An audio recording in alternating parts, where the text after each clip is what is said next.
One moment here.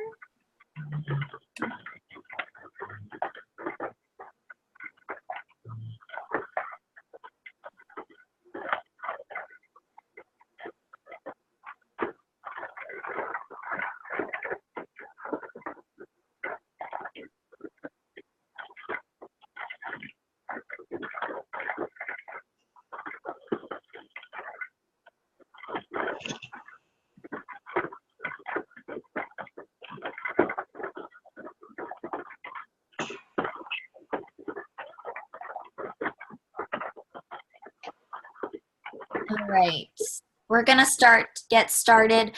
Imade, do you mind just muting your self just for a moment? Sure. Thanks so much. I just want to make sure that everyone can hear. Hi, everyone. Thank you for joining us. I am Kristen, and I am part of the network team here at WeGo Health. Tonight's webinar, we are lucky to have 3 patient leaders who actually attended HealtheVoices18. So for those of you who don't know, Healthy Voices is a 3-day event that is put on by Janssen. And it's really just a chance for patient leaders to get together and to share and really learn from each other, but also learn from some top leading industry professionals and top tech tips.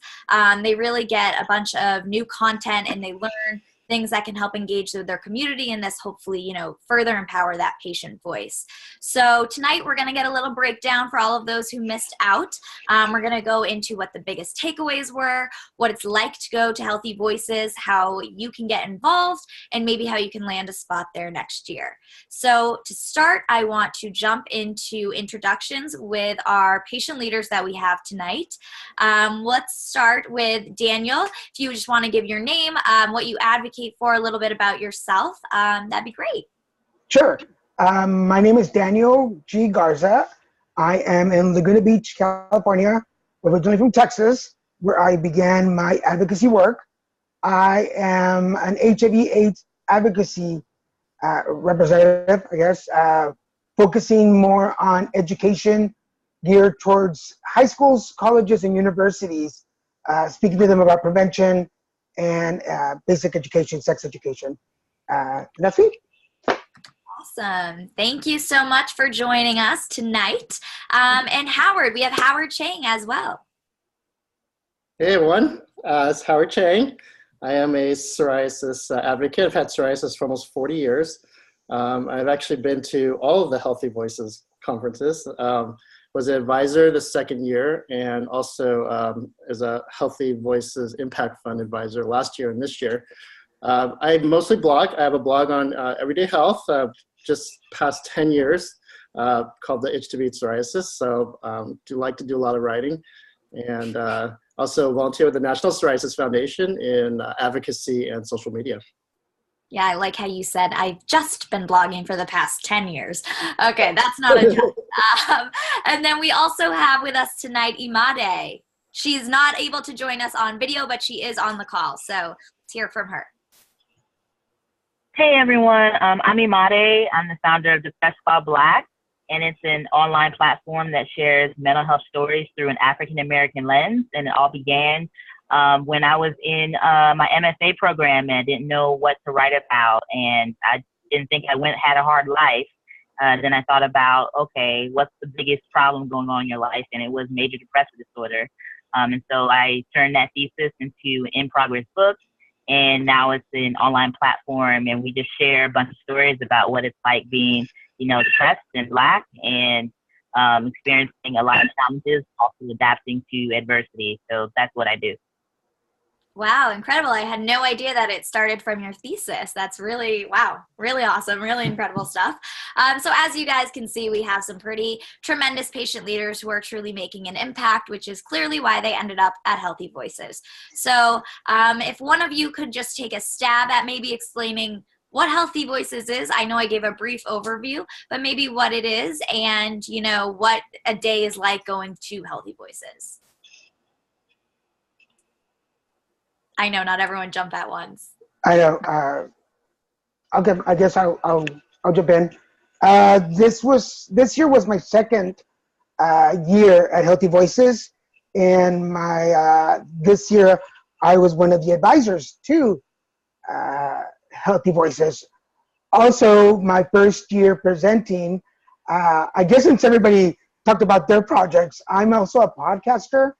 I have a podcast called Put It Together that I've had for the last 6 years.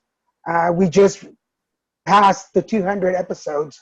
Wow. So I was very fortunate and honored that they asked me to do a summit on podcasting for anybody who wanted to launch it. So that was really cool. What a regular day is at Healthy Voices. It is busy, crazy, and exciting. Those. Let me start with that. Busy because from the moment you get to breakfast, you're networking, you're talking, you're either at the table with people you know, or you choose a table with somebody you don't know, and you're already talking. And one of the most amazing things is that we find out that there is a lot of crossing between one symptom or one affliction or disease or to another. So, for instance, my primary is HIV, but I'm also a cancer survivor, and I also have a colostomy. So I can easily talk to somebody who's advocating for cancer or somebody's with the ostomy group. That's pretty cool to do that. Yeah. I also suffer from depression and anxiety, so I can go and talk to somebody from the mental health. I tell people that I talk to about signing up for the conference is that it is the one place and the one conference where the more afflictions you have, the cooler you are, because you get to meet so many people from so many different groups. Once the day gets started, there are either workshops or there are big talks for the whole group where we're either doing an activity or we're learning something new from groups such as Facebook or YouTube, where we get new information on how to better use social media for our advocacy. So you're constantly learning. There's breakout sessions, there's quiet rooms where you can talk to people. Everybody from everybody who's there, who's not there for the conference, but organizing is available for questions and to fill you in on stuff and guide you to the next step or wherever you need to go. Towards the end of the 3 days, you have formed a huge family of completely dysfunctional people who love to advocate and put their heart into it. And I think that's one of the greatest things that I got out the first time, which made me want to go back a second time, is that you don't feel like you're bragging about your advocacy. You're just comparing notes and figuring out what you're doing or what you're not doing that you could do that somebody else has accomplished. And you're teaching people some of the things that you have done for the last whatever years. And again, I'll bring the conversation around to my podcast. So not only was I able to talk about my podcast, but I was able to teach people how I do it. And I had 4 other panelists on my session, which were able to teach their way of podcasting. And it's really incredible the give and take of energy and information at the conference. Yeah, I think it's a great point that you say, you know, we all come together, we all have different conditions, but we kind of cross our symptoms over or the same challenges or something. And I think that's what makes Healthy Voices so special, is it gives you that time to really come together with people who they're just like you. They're dealing with their chronic conditions, but they're also doing the blogging, which we all know takes so much energy and effort. And to finally be supported by like-minded people is just, I bet, a really refreshing and motivating experience. And I know you talked about the quiet rooms. I know that Jansen is really, really careful in making sure that the patients and the attendees are really comfortable and that they have plenty of rooms to go rest or, you know, rehydrate or nap or whatever they need to do, or take medicine. So I know that is like a really key one, because I know there's a lot of patient conferences that don't always take into account that, and that right. isn't always the best move. Howard, do you have anything to add to that? Yeah, I mean, just to piggyback on what you said about, they're really looking out for the patients. And I think this is a first of a kind conference for online patient advocates. And so when we went 4 years ago, it was about 60 of us, and there was about 120 something this time. So it's really grown. I think that's also mirrored kind of how patient advocacy has grown online as well, and the different avenues that people have taken to share their stories and to, just to be empowered and inspired. For me, this conference is about getting out of my comfort zone a lot, because a lot of the advocates are by nature extroverts, and I'm an introvert. And so for me to go and meet all these people I don't know, or maybe I only see once a year, it's pretty exciting, but also very challenging and nerve-wracking, but I get so much out of it. And so there's so many different kinds of people, backgrounds. Of course, there are 40 some odd disease states that were represented as well. But like you said, we all have this in common, that we are trying to reach out to others who have similar conditions as ourselves or have similar experiences, and just to be as transparent, open to share those stories. Yeah, I will agree. I do get nervous when I meet with other patient leaders, but I feel like it's because half of you guys are like celebrities, and I'm like, oh my gosh, I stalk them all day, and now I get to go meet them. And I'm like, do they recognize me? I recognize them. So that's why I get nervous. But I totally think it's a great experience to get out. And I do think the sharing of information between, like, if you're, Daniel, if you're mastering podcasts and how you're mastering blog and then interacting and sharing, that's kind of how we continue to grow and continue to expand the online health community as a whole. And Made, we didn't forget about you either. I want you to make sure to jump in. Do you have anything to share on kind of what a day is like at Healthy Voices or anything like that? Yeah, I mean, Healthy Voices was incredible. I thought the conference, this was my first time, and I thought the conference would be more of a sessions-based type of conference where you just kind of get shuttled to a session after session, but it really is a community-based conference where it really is about empowering each other and listening to one another and learning from one another. And, I came into the conference determined to really not bring my whole self. I was dealing with a lot of depression and was in a really dark place and trying to come out of a dark place. And I came in the conference saying, I'm not going to share that I attempted suicide in February. I'm not going to share that, I quit my job recently because of the stress and because it's okay and triggered mental illness. And pretty much by the end of the second day, I shared everything. And it's because I felt so safe to talk to people about what I was going through. And people like listen, and not only do they listen, they help me like with solutions and figuring out what different things I can do. Kate from Epilepsy, she like gave me a website, like an organization that provides listings of jobs and writing opportunities. And so it just felt as if I just got this huge community, to support me and who has my back. One person gave me like a citrus essential oil, just something to lift my spirits and make me feel better. So it was really incredible. There was a moment when we broke out into groups and we talked about chronic illness and employment and how to talk to your boss about when you need to take a break and maybe you need to take a day off. And I wasn't expecting to share anything. I went in just determined to listen. I'm not going to say anything. But by the end, like I just shared like all the marbles and I was like, what is going on? Like I was not trying to share anything, but it's just this environment where, and I believe, the keynote speaker, not the keynote speaker, but the MTV personality, I think her last name is Duff. She shared Karen? how like, the MTV personality. Yeah, Karen? Yeah, exactly. And she shared how she wants to take her mask off, like usually has her mask on, but this was a place that she can feel safe to take her mask off. And I think that is the main thing and the main takeaway from Healthy Voices is that you can take your mask off and not just be an advocate, but just be a human being and a person And that's what I love the most about Healthy Voices. Yeah, I think that's beautifully said. It's heartwarming to hear that that's the experience you had, especially coming off of something like that. But I always say that with vulnerability comes connection. And I think that's so much easier said than done.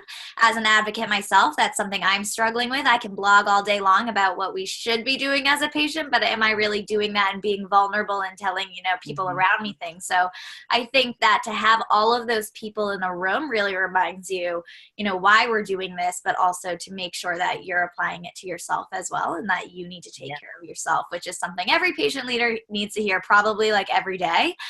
Probably something we should start tweeting out more on our channels. But that sounds tremendous. I mean, I know it's basically workshops every single day that are either group workshops or they're led by a speaker, but it's learning about, as Daniel said, Facebook tips, or maybe it's how to interact with your boss and working on new boundaries with work-life balance, that sort of thing. So they're all really workshops or base group sessions that are focused on improving your life as an advocate, but also as a patient. Would you guys say, would that be a good synopsis of it? Yeah, sometimes, I'm sorry, go ahead. Imade, that's you. No, go ahead. Well, you were mentioning earlier about going to other conferences, or Howard was commenting. When you go to a conference as an advocate and you're meeting with other nonprofits, and you're meeting with people who work in an environment, you're there as an advocate, as an employee, as a worker. You don't get that time to really you don't have time or the luxury to get sick. You don't have the luxury to share your story because you're just there to learn new stuff or how to do more paperwork or whatever the case may be. But the beauty of Healthy Voices is that we are all there equally. We know we're advocates, which is a hard job in itself, but we're also patients, which is an even harder job in itself. So there is no shame. There is no judgment when somebody says, I need to take some time. I need to go cut out. There is no, oh, you're whining about your life, because we've all been there. We've all felt a moment where we don't feel 100%. And sometimes you just want to be coddled a little bit, and you really don't have somebody that understands.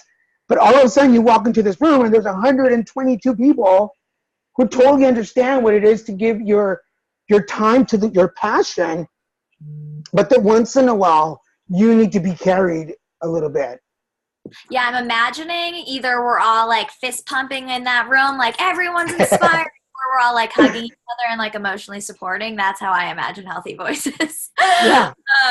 So I do want to hear from each of you kind of what your biggest takeaway is. So whether that was a session or something you learned, kind of something that stuck with you that will adjust how you are an advocate in the future. So I don't mean to throw you everyone on the spot, but Howard, do you have one? Yeah, sure. It's hard to pick one, but I think for me, I'm not muted. Okay. For me, there was a session on resiliency, and I think that was, it's not, I think everyone who's an advocate and a patient knows what it is to be resilient, but just to think about what that means to constantly be bouncing back, to be reaching out, and sometimes you need to take a step back and have permission to do that. But just that idea of putting a label, I guess, to what I think I've experienced and what I've been striving for, and what I want to exemplify in my work and in my life. But it's also something to be reminded of that's not easy, right? Mm-hmm. The whole point of being resilient is that there are forces that are pressing against you, whether they're your health or your other stresses or finances or whatever it might be. Like fighting insurance, like the constant. Oh, my favorite as a patient. Isn't it? Yeah, that's my favorite topic, insurance. I call them insurance deniers. Oh. And just, that's my new one. But yeah, just the idea of resiliency. And part of that, I think, coming out for me, because I'm kind of a veteran of this conference, was collaboration too. in that in the past, it would just be great. I'd meet people and then it would just kind of see you next year maybe. But, you know, just being able to get to know people over time and actually starting some projects together, which, you know, I think there was a question there. I could share more about that, but just the idea of not just staying within your own disease state, which is fine. And I know those people pretty well, but also getting to know people from other spaces, diabetes, you know, rheumatoid arthritis or whatever, and be able to do some things that what Healthy Voices kind of models for us is that we all share in certain aspects of living with chronic illness that we could work together and reach an even broader community potentially. Yeah. Yeah. Do you think your perspective or what you've taken away has kind of changed? I know you said you're a long-term veteran versus year one. You kind of said it was, well, I see you next year, but do you think your takeaways have changed as you've gone through like back each time and time again? Yeah, I think in the beginning it was just, wow, there are other people like me. Even I met psoriasis advocates for the first time. I was pretty siloed away, writing for years. Yeah, but then it just, yeah, it was in the beginning, it was just that sense of awe, and that someone would actually reach out and care for us that way, and like fly us in and prepare this conference and bring these awesome speakers, and that was a big part for me. But now I think this last one, I started thinking more about what can we really do together? How can we make an impact that's, you know, a bigger splash than I can just do by myself?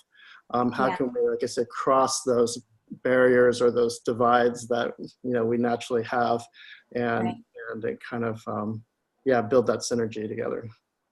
Yeah, I mean, we say it here all the time, but it's still, you know, in the past year, we've really tried to been breaking the silos is kind of the saying, I guess, Okay. Against communities, because it's so easy to head down to your, you know, laser focus on your community and what your community needs. But in reality, we all face the same challenges within our communities or the ideas. And really, when we're working together and collaborating, I think that's kind of where the magic happens, that we become even stronger. And then, you know, some strong force that, you know, people can't not listen to is the goal.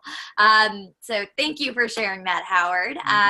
Amade, do you want to share your favorite takeaway or maybe your favorite session, just how whatever this favorite part was and how it's going to affect your advocacy going forward? Yes, it's kind of that cross collaboration as well. I went to a session about just people of color when it comes to chronic illnesses, and there was so much overlap between different advocates and our experiences when it comes to maybe not feeling like we're heard by our doctors, or feeling as if we're not getting the attention that we need. And I think what I take from that is that instead of kind of just focusing on the mental health kind of silo, I do want to kind of take time to zoom out and see how folks who deal with psoriasis and deal with lupus, how they're also affected in similar ways when it comes to mental health stressors. So it helped me kind of zoom out and kind of look beyond my work to see how I can help and how I can amplify other voices. Yeah, I think it's beautifully said. Yeah. Daniel, and what about you? Let's see. My biggest takeaway from, well, let's see, the first year, last year, I was amazed and impressed by the passion and the energy that some advocates put into their work. I'll admit this, I was a little cocky and thinking, I do so much. And then you get there and you're like, hell, everybody does a whole lot. Like there's more crazy people like me out there who love what they do and they love putting their energy into it. I've been advocating now for about 17 years, and I thought, man, I've been doing this a long time, but there's people out there that have been advocating for their ailments for a long time. This year, I'm going to be honest and say that this year, my takeaway was that my work is making an impact. I think sometimes as advocates, we underestimate the power of our voice, or we underestimate how far our voices are going. And I've doubted myself for many years about, am I really making an impact? Or, what am I really doing here? And to be able to hold the summit and have people who wanted to work on it with me and be part of the panel, and people that wanted to come in and learn what we had to share. That was really amazing. It really put into perspective everything I've learned, because I really thought I hadn't learned much. And I was like, wow, this is pretty cool. So now I want to show other advocates, especially here in Orange County, that it doesn't matter your level of education. It doesn't matter your financial status.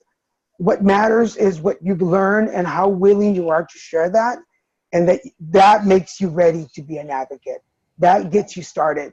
So I learned that I can start teaching other people to share the message. Yes, which is exactly what we want. Continue to have people utilize and share their experience. And I go back to, sharing the experience that brings connection. But again, it's going to empower the online health community as a whole, really. So speaking about empowering the online health community, I want to jump into the Impact Fund, because I know a lot of people have been asking us questions about it. So Howard, if you could give us a little overview of what it is and maybe a pass of what people have done with it. Sure. Yeah. So the biggest thing is go to the website. There's so much information. It's great because we set up a QA. Like I said, I've been on the advisory committee last year and this year. The fund started last year. It started by Janssen. There's $30,000 that was set aside and placed into the Community Foundation of New Jersey. So they manage the fund. Janssen doesn't touch the money, doesn't make any of the decisions. But it's just out of seeing this need to empower advocates, especially individuals, because as individuals, it's hard to apply for grants, or in fact, you probably can't a lot of times, but that there would be some funding there so that advocates could extend what they're doing and to, maybe in my mind, to dream a little. Before I was asked to join again at the advisory committee, I had a project in mind that I was all ready to launch, and I can't do it this year because I'm on the advisory committee, which is fine. I'm happy to serve on the committee, but $2,000 to $7,500 can go a long way.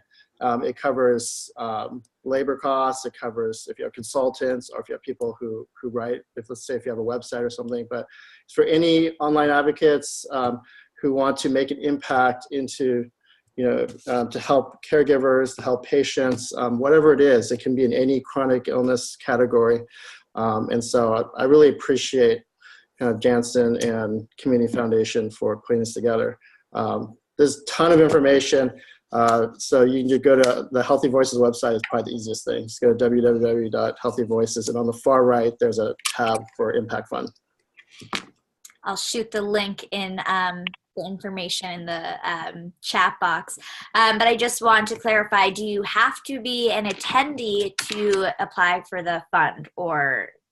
No, not at all. Yeah, and so we're trying to get the word out beyond the conference. Of course, we announced it at the conference. But really, it could be anyone in online advocacy. We know there are quite a few people who applied and didn't get to go to HealtheVoices, which is, unfortunate. But you can definitely apply to the HealtheVoices Impact Fund. It really helps if you have that online presence and you can really kind of define the impact and the scope of the project. But it's pretty open-ended in the sense of what you could do with it. You guys, are you aware of any projects that have happened in the past? I know, we know Dakota has done one, Dakota Rosenfeld, but are you aware of any other ones that have happened so far, any initiatives? So, yeah, we funded 4 projects last year, and we had a number of applications. So I'm looking at my cheat sheet here, but there was one called Face Us, Not Our Status, but Our Story, and it was Kafre. A beef, and he's an HIV advocate, and so he is basically just like taking pictures of people in the South who have HIV and creating these photo books, coffee books, and so that was a really pretty cool project. Mariah Leach, she has a Facebook group, Mama's Facing Forward, and she wanted to do a website. And so she needs some funding to take her Facebook group and make some of the things that are permanent on a website. So that was a big project. She has a great site. And Katie Morton, who does YouTube videos with mental health, and she wanted to I think closed caption 300 videos. I heard at the conference that she actually ended up doing more than that with the money that she got, and she wants to do even more, so that just for the deaf community to be able to access, to make it more accessible. So, and then you mentioned Dakota Rosenfeld. He has a Hemo Tool app, and so he wanted to kind of add some features to that. And he's very technical and really great in the way he laid out everything he was going to do and how it was going to impact people. And it's, the hemophilia community is probably one of the smaller communities, but it could have a really big impact in using this tool to be able to order supplies and keep up with treatments. Yeah, I mean, that just goes to show, though, through an array of different condition areas, different projects, different budgets. I mean, there's kind of, like you said, it's a very open-ended opportunity that, if you're a patient leader that's looking to continue to do, maybe grow a project or something, that's definitely worth checking out 100%. So again, I put the link in the chat, but we'll send it out again, and we'll include it in the recap next week. But now I want to hear about our applications, because now that we've talked about how awesome HealtheVoices is, I know everyone's dying to go and we need to know how we get in. So if you guys want to jump in, I know there's an application process. If you could tell me a little bit about what you did, or maybe some tips you have. Imade, do you mind if we start with you? I'm not the best at applying. Sometimes I struggle with talking about myself. You were there, so you did great. Well, thank you. Thank you so much. I would just say to just be authentically yourself and to let who you are and your vision to just shine through. I think that is just the best way. That's the only way for me to even start to Press While Black and have a community, is just being authentically myself. So I would just say, just be who you are and be clear about the vision that you have for your advocacy. Perfectly well said. Something maybe people like, I feel like if people maybe are just starting in their advocacy journey, though, they might not know that. Do we think that you need to know, and you need to be kind of a, not a known patient leader, but if you're just starting out, do you think this is worth something applying to, or should this be geared towards people who maybe already have their advocacy kind of going? I defer to the rest of the guys. I'm a newbie. All right, Beth, let's hear it. Yeah, I'll jump in. I think it depends. It's a little bit of a black box to me exactly how they chose. I think they want a cross section of people from different disease categories. So they don't want 50 psoriasis patients. They're advocates, right? So I think there were 7, maybe 8 of us, and they balanced that out as well. And then I think they look at your online presence and different things. But I think it's worth applying. Really, the application is not that hard. It's online. You can do a little video. I actually didn't do a video this time, but they know me so well that they might know you a bit by now. They probably didn't want to watch another video from me. But I mean, that you can just explain. I think, like Madi was saying, you just be yourself. And what is if you've done anything in social media, blog, why did you do that? And, they'll look at that. And like I said, I think there were over 400 applicants this year, and they chose 120 something. So it was, it wasn't that way in the beginning, but it is becoming more selective in that way. But it doesn't hurt to apply, like I always say. Right. Yeah, of course. Daniel, did you have anything to add? I feel like you were smiling, ready to say something. I was just listening. My brain goes to sarcasm. I was going to say, lie, and send them tacos. That's how you get in. No. Don't do that. I guess I'll triple down on, and then I'll add a little bit. Yeah, I say we, like I was selecting. But I guess, yeah, we're not looking for superstars. We're looking for you. We're looking for who you are and what you're doing. Be honest. If you're just starting out, but you want to learn more, then say that.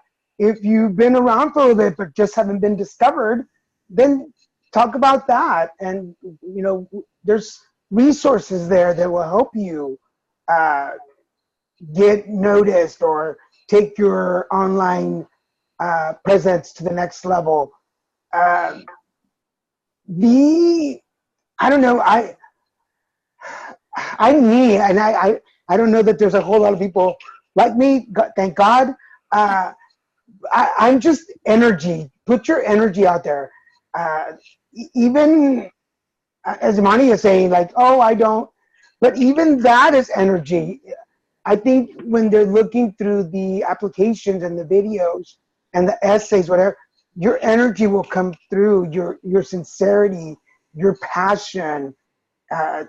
It shines through, and they recognize a powerful presence when they see it. And that's why we were there. I don't think there was one person in that huge room that you could look at and say that they didn't make an impact. So you might not think you're a superstar, but we do. We'll think it. Hey, there's something for next year. We should all get capes. But once you sit down and look around the room, you realize how impressive everybody is, and they're just being themselves, and that's a beautiful thing. So key lesson here, just be authentic, tell your story, be genuine, and just share, you know, what your experience is and what you want. I will also say, I just want to make sure if people start getting questions, anyone in the audience, if you guys have questions, I'm seeing a lot of Cape love. I think a lot of people are into the Capes next year. Why don't you guys start sharing your questions in the chat? We're going to go through each of the panel members and just have a few closing thoughts. Anything that you guys want to share, whether that's how this impacted, changed you, what you hope for future attendees, or, you know, what you are taking away from Healthy Voices, just any closing thought, we'd love to hear it. We'll circle back and go back to Amade. I think actually something you said, Kristen, that I think was amazing, and I feel like we should run that back because it was incredible, about how vulnerability brings connection. And I think that would be something that I would leave with, is how powerful vulnerability is in building community. And I think that's what makes Healthy Voices so amazing. Yeah. Love it. Very true. Very true. I think from everything you guys said tonight, that was kind of the main lesson, that it's a family at the end of the day, and you're all going through similar things, and, you know, you have each other to support each other at the end of the day. So well said. Danielle, anything to add to that? I think if I could leave a message for anybody watching, well, first of all, I want to come back next year. I feel like I need more. Second, don't think you're too young to apply. Like, I'm 47 and I'm learning so many awesome things, but we need young blood. We need people to take the batons and run with them too. I'm 47. I'm getting tired. It's time for somebody else to run. But I want more Latinos, more Hispanics at the conference. We had a small breakaway with Latinos where we spoke Spanish. I want more Latinos, more Hispanic people, more, even if Spanish is a second language, we need to get the message out there. That's my big advocacy too. Mm-hmm. So I would love to see a bigger second language groups forming there, so we could learn from each other and how to get the message out. Diverse communities, yeah. And then if you've been, apply again. If you're watching this and you haven't, why didn't you apply? And if you did and didn't get in, don't give up. Try again. You never know. I'll put in a good word for you. Send me tacos. I will bribe for you. I'm going to send you tacos. Send me tacos, yes. But overall, I think that the final thing that I can say is, if you're looking for a space where you can balance yourself between advocate and patient. If you're looking for a place where you can be a leader and a follower and be okay with that, definitely Healthy Voices is the place to be. I love that. And I do want to say there were people who didn't get to go because, again, there are limited spots, unfortunately. That doesn't mean you can't apply again next year, right? Definitely, that doesn't mean that you're not making an impact. It doesn't mean that you don't have a following, that you're not important. It's just there's limited spaces like most things in life. So until we can all get powerful and together, and maybe we'll all win the lottery and fly everyone together, until then, just keep applying and try to engage as much as you can. I know they do have that live stream, right, as well. So if you are, to go to the event or don't make it, you can totally join the live stream and get involved. So Howard, what are your closing thoughts to share with us tonight? It seems like it's capes and tacos tonight. But I guess I'm gonna have a taco after this. Okay. I think for me it was, I said on the diversity panel, Daniel was talking about the Latino group. I think when I got there, one of the things that hit me, and I didn't really think about it, is that there weren't very many Asian Americans there. And I never thought of myself as an Asian American at patient psoriasis advocate, but I just thought of myself as a psoriasis advocate.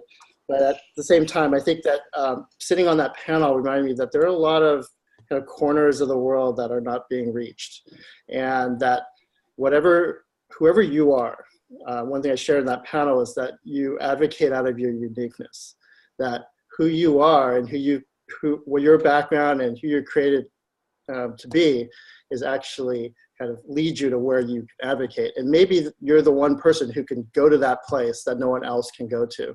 And I think if you find that niche and you find, that space where there is that unmet need, that actually goes a long way too. And it may not be the biggest splash. It may not be hundreds of thousands of followers, but it's just as important. And I think all of us started out, we just wanted to reach one person, right? We just wanted to make some difference.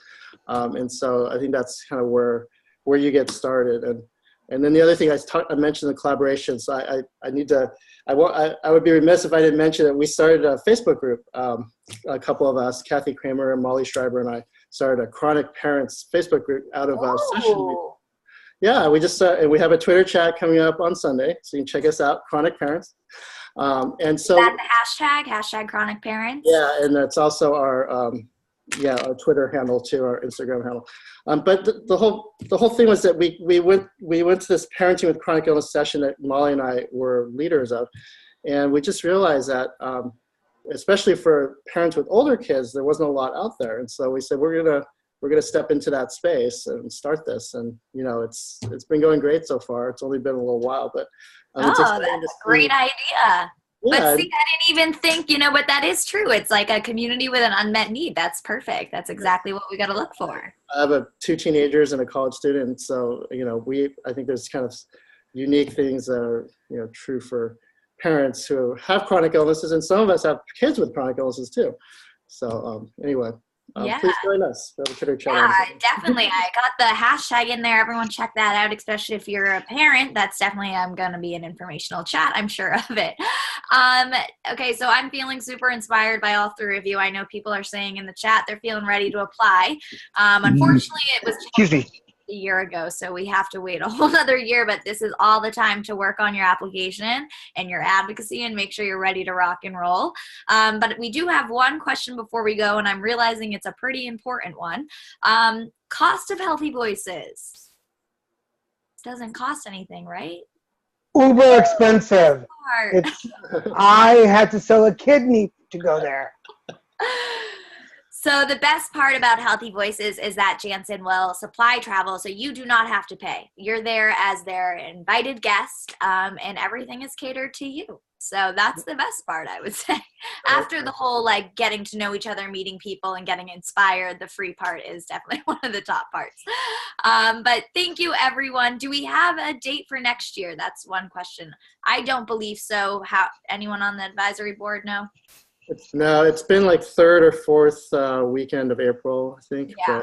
Similarly, it's usually in the spring. Yeah, but once there's a date, we'll get it out there for everyone to know. And we have one more question. If you're unable to travel solo, will they cover a significant other? Are you guys aware of that? Yes? Yes. Yes. Yeah, there are people who brought their caregivers with them for support. Perfect. Yes, someone said treated like kings and queens, how it should be as a patient leader, right? You guys work hard enough every day. So thank you all for coming. Imade, Daniel, Howard, we appreciate it. You guys have inspired us. You gave us so much information. I feel like I was practically there myself, but I am excited, and I will be sending the tacos all there next year. So thank you, everyone, who joined us. If you do have any questions for any of the panelists or anyone here at We Go Health, please feel free to shoot us an email. And of course, our We Go Health Awards are open. So if you want another way to show support for the awesome patient leaders that you saw on the panel today, or maybe other patient leaders in your community, make sure to check out our new awards page and nominate your favorite patient leaders today. I hope you all have a great night. Perhaps you're like me and you're gonna go have those tacos now. But I hope you all have a wonderful day tomorrow. I'll see you later, guys. Bye-bye. Bye. Bye.